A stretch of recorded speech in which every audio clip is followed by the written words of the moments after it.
اللهم صل على المصطفى حبيبنا محمد عليه السلام.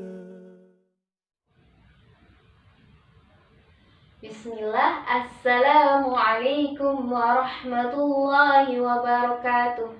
Bagaimana kabar hari ini teman-teman semua?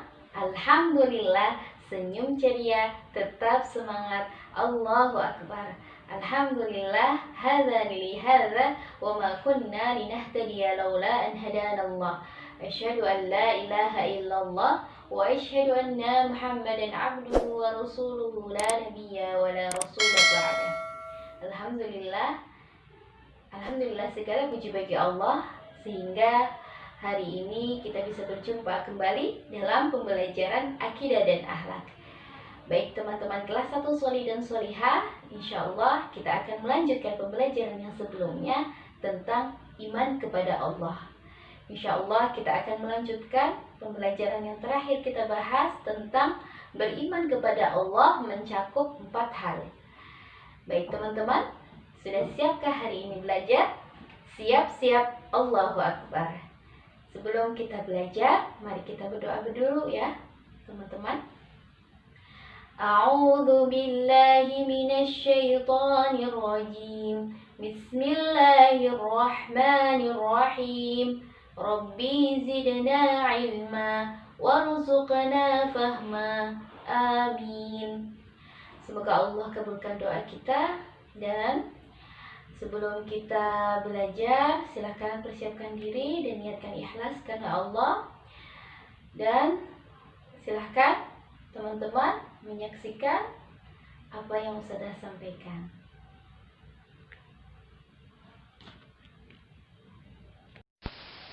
Bismillahirrahmanirrahim. Insyaallah kita akan belajar akidah dan akhlak, melanjutkan pembelajaran yang kedua tentang iman kepada Allah. Toyib, anak solih dan solihah, sebelumnya kita sudah belajar tentang apa itu iman dan bagaimana kita beriman kepada Allah. Sekarang kita akan melanjutkan kembali materi selanjutnya tentang beriman kepada Allah mencakup 4 hal. Pertama, beriman dengan wujud Allah. Anak muslim dan muslimah, kita harus yakin bahwa Allah itu ada. Dan barang siapa yang mengingkari keberadaan Allah, maka dia bukan orang yang beriman. Saya akan menceritakan kisah percakapan antara Nabi Musa alaihi salam dengan Fir'aun ketika ditanya, siapakah Rabb alam semesta ini? Fir'aun tetap menyimpan keyakinan dalam hatinya akan adanya Allah. Musa berkata kepadanya, sesungguhnya kamu telah mengetahui bahwa tidak ada yang menurunkan mukjizat-mukjizat itu kecuali Rabb yang memelihara langit dan bumi sebagai bukti-bukti yang nyata. Quran Surat Al-Isra ayat 102. Akan tetapi, dia, Fir'aun, tetap mengingkarinya sebagaimana Allah telah berfirman. وَجَحَدُوا بِمَا وَاسْتَيْقَنَتْهَا أَنفُسُهُمْ ظُلْمًا وَعُلُوًّا. Dan mereka mengingkarinya karena kezaliman dan kesombongan.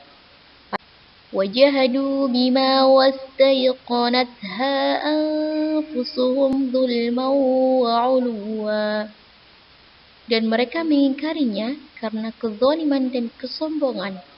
Padahal hati mereka meyakini kebenarannya. Quran Surat An-Naml ayat 14.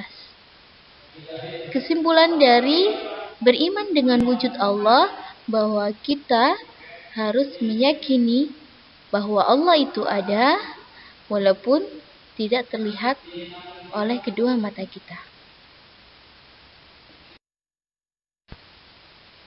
Yang kedua adalah beriman dengan keesaan Allah dalam rububiyahnya. Artinya, meyakini bahwa dialah satu-satunya Rob yang esa dalam rububiyahnya. Ar-Rob artinya pencipta, pemilik, pengatur, semua hal yang merupakan perbuatan Allah yang khusus baginya.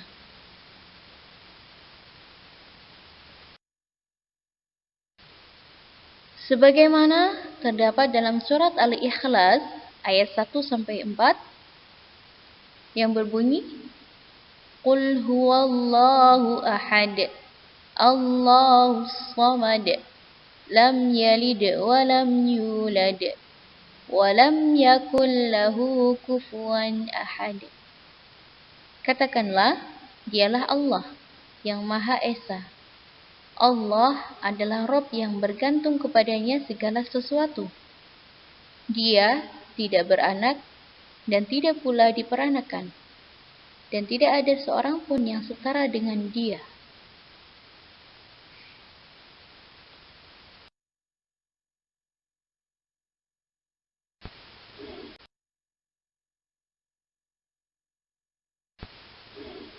Makna tauhid kepada Allah yaitu mengesahkan Allah, tidak mempersekutukannya, hanya Allah sajalah yang mengatur segala urusan kita.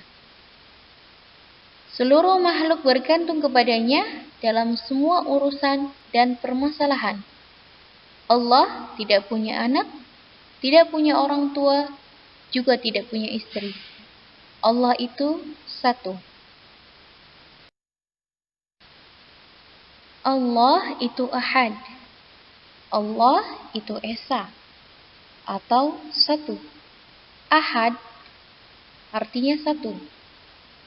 Seperti ketika kita menunjukkan isyarat satu jari.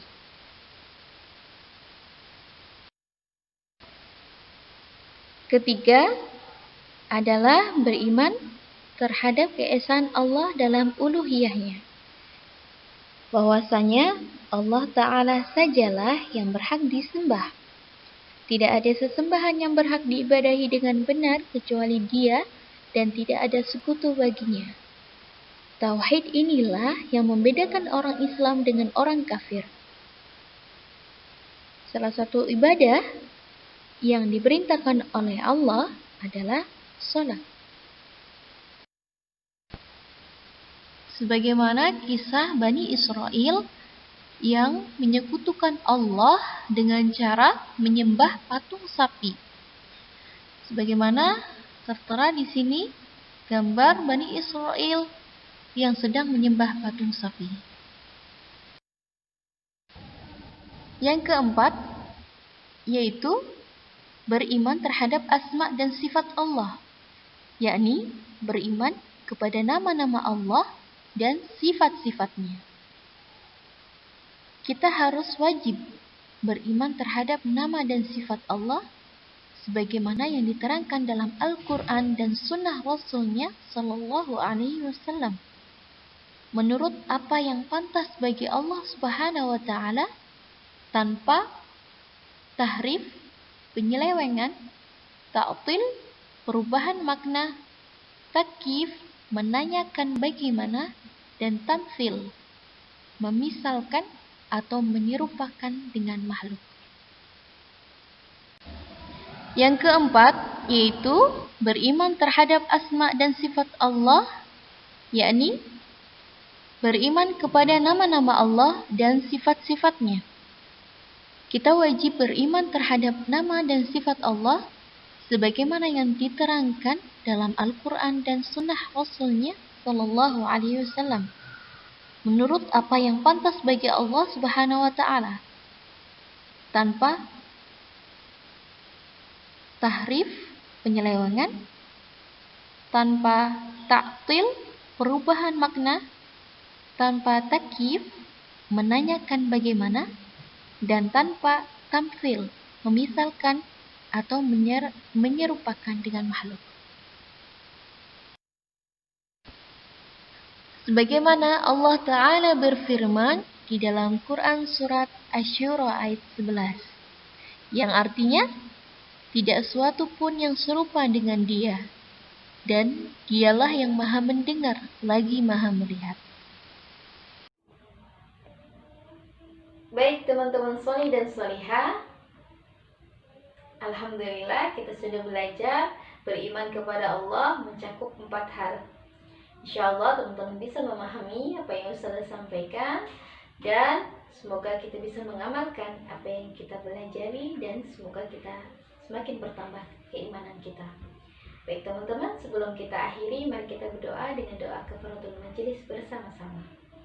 Subhanakallahumma wa bihamdika asyhadu an la ilaha illa anta astaghfiruka wa atubu ilaik. Baik teman-teman semua, sampai jumpa di pertemuan selanjutnya, dan Ustazah akhiri dengan Assalamualaikum warahmatullahi wabarakatuh.